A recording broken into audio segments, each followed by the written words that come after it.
हमारी आज की कहानी है सही समय का इंतजार। एक बार की बात है, गौतम बुद्ध अपने शिष्यों के साथ एक गांव से दूर किसी बड़े नगर की तरफ जा रहे थे। गर्मी का दिन था और रास्ता भी बहुत लंबा था।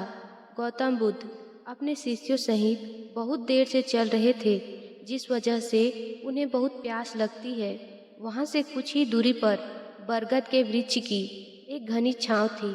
सभी लोग उस वृक्ष के पास पहुंच जाते हैं। महात्मा बुद्ध अपने शिष्यों सहित वृक्ष की घनी छाया के नीचे विश्राम करने लगते हैं। बहुत देर से चलने की वजह से सभी का गला प्यास से सूख रहा था।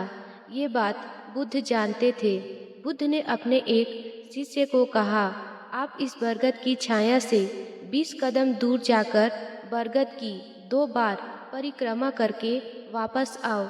शिष्य वैसा ही करता है जैसा कि बुद्ध ने कहा। परिक्रमा के बाद जब शिष्य बुद्ध के पास आया तो बुद्ध बोले कि क्या आपको किसी ठंडी हवा का अनुभव हुआ था?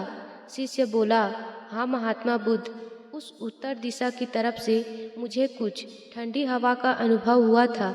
शिष्य की यह बात सुन महात्मा बुद्ध शिष्यों से तुरंत बोले कि उसी दिशा में चले जाओ, जरूर वहाँ से कुछ ही दूर पर एक तालाब अवश्य मिलेगा और उस तालाब से सबके लिए पानी ले आओ। और शिष्य उसी दिशा में जब कुछ दूर जाता है तो वहाँ सच में एक तालाब होता है। तालाब देख शिष्य बहुत प्रसन्न होता है और तालाब के निकट जाकर जैसे ही तालाब से पानी भरने वाला होता है, तभी शिष्य की नज़र वहाँ दूर तालाब में कपड़े धो रही कुछ स्त्रियों पर जाती है। यह देख शिष्य मन में सोचता है कि यह पानी तो गंदा हो गया है, लेकिन जब शिष्य ध्यान से तालाब के पानी को देखता है कि अभी भी तालाब का कुछ पानी साफ है, इतने में 2 बैलगाड़ी जोर से तालाब के किनारे से होती हुई निकल जाती है।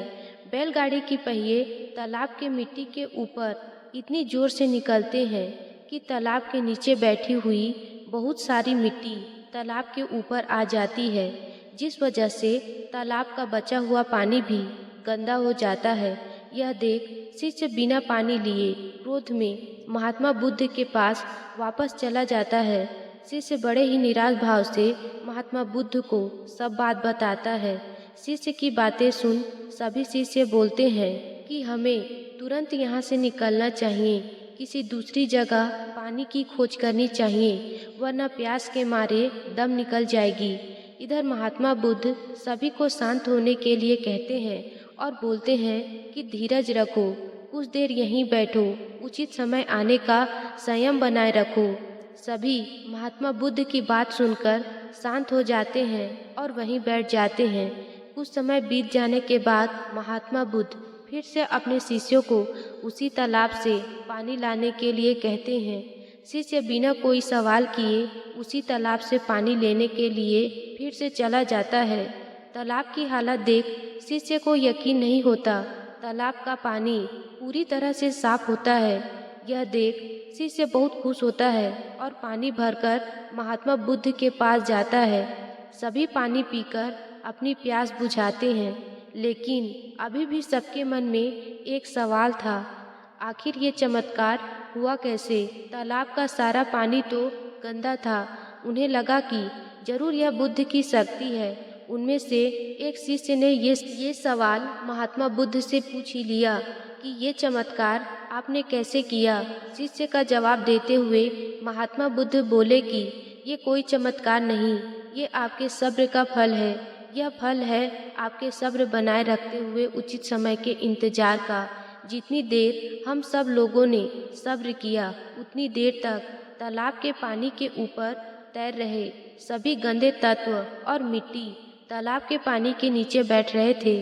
फिर कुछ देर बाद शिष्य जब वहाँ तालाब के पास पहुँचा, तब तक सब दूषित जल नीचे बैठ चुके थे, जिस वजह से तालाब का पानी पहले की तरह साफ हो चुका था तथा तालाब साफ दिखाई दे रहा था।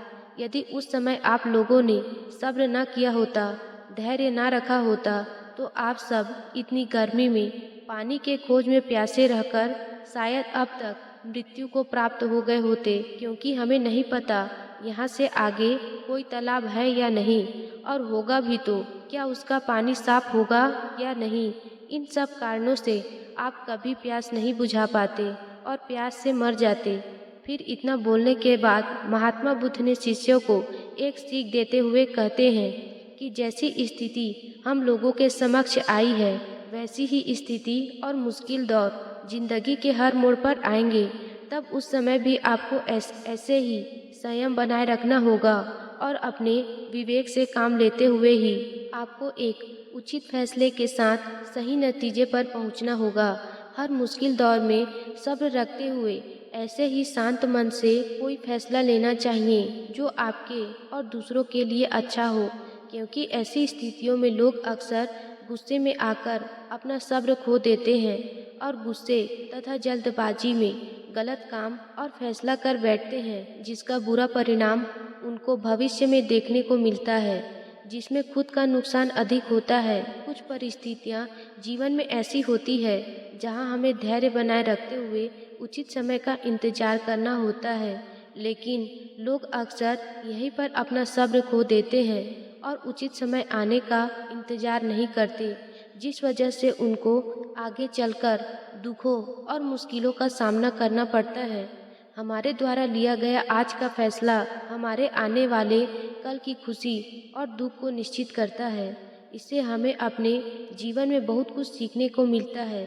हमें अपने जीवन की उन अनमोल बातों और ज्ञान का बोध होता है जो हमें हमारे जीवन में बहुत काम आती है। प्यारे दर्शकों, तो कैसी लगी आपको हमारी ये कहानी? अगर कहानी अच्छी लगी हो तो वीडियो को लाइक ज़रूर कर दीजिएगा।